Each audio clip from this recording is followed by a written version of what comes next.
Assalamualaikum warahmatullahi wabarakatuh. Selamat datang kembali di Bersinarku Channel. Pasien gaib.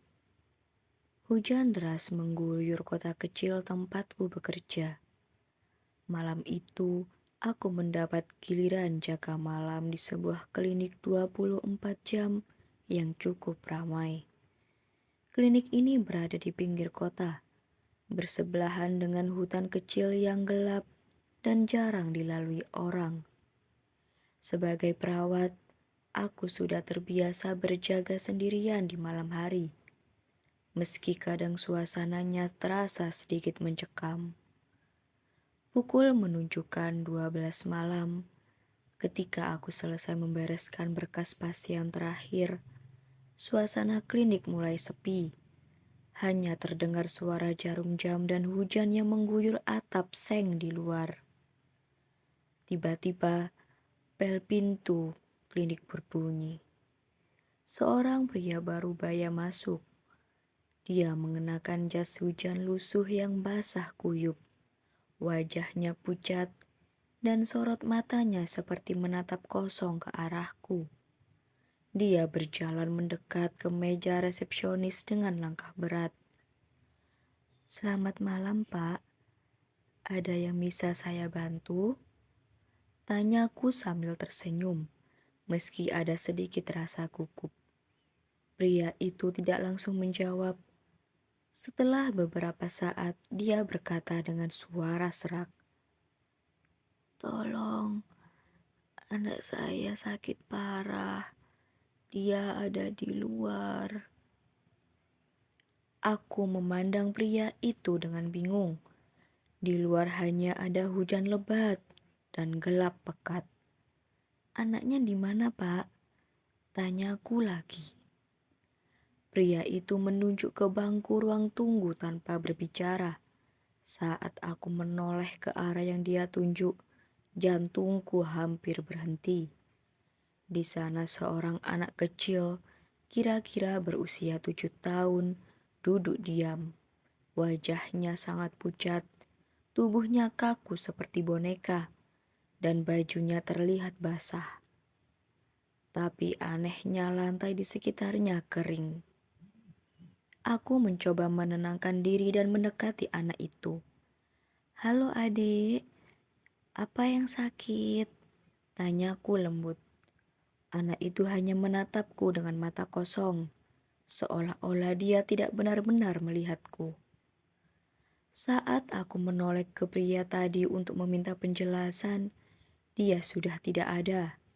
Aku memanggilnya, tapi hanya suara hujan di luar yang menjawab.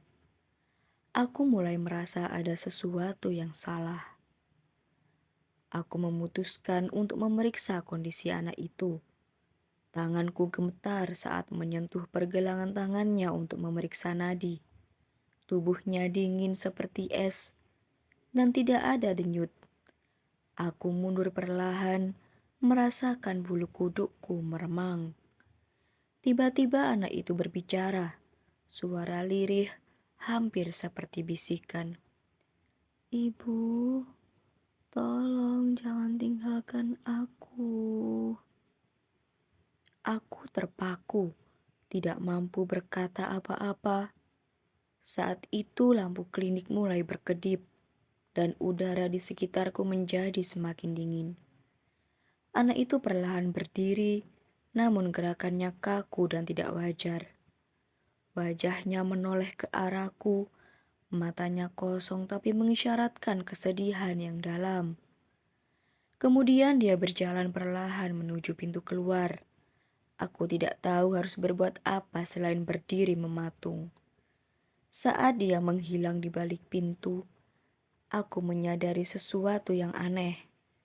Di lantai ada jejak kaki kecil yang basah. Namun jejak itu tidak menuju pintu masuk, melainkan muncul begitu saja dari bangku tempat ia duduk. Aku mencoba menenangkan diri, meyakinkan bahwa ini hanya imajinasi. Tapi saat aku kembali ke meja resepsionis, aku melihat jas hujan pria tadi bergantung di kunci.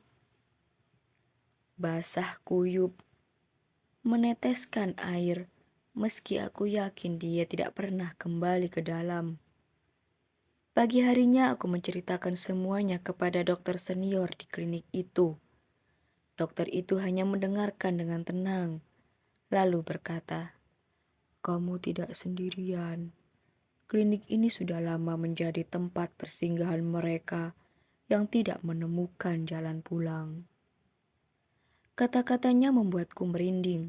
Aku teringat sebuah cerita lama yang pernah ku dengar. Dulu di tempat ini ada seorang ibu yang meninggal saat mencari pertolongan medis untuk anaknya yang sakit. Mereka ditemukan tak bernyawa di tepi hutan dekat klinik. Sejak kejadian itu, setiap kali hujan deras di malam hari, aku selalu merasa ada yang mengawasiku. Kadang aku mendengar suara kecil memanggil, "Ibu." Meski aku tahu klinik itu sedang kosong. Sekian dan terima kasih. Jangan lupa like, comment, dan subscribe.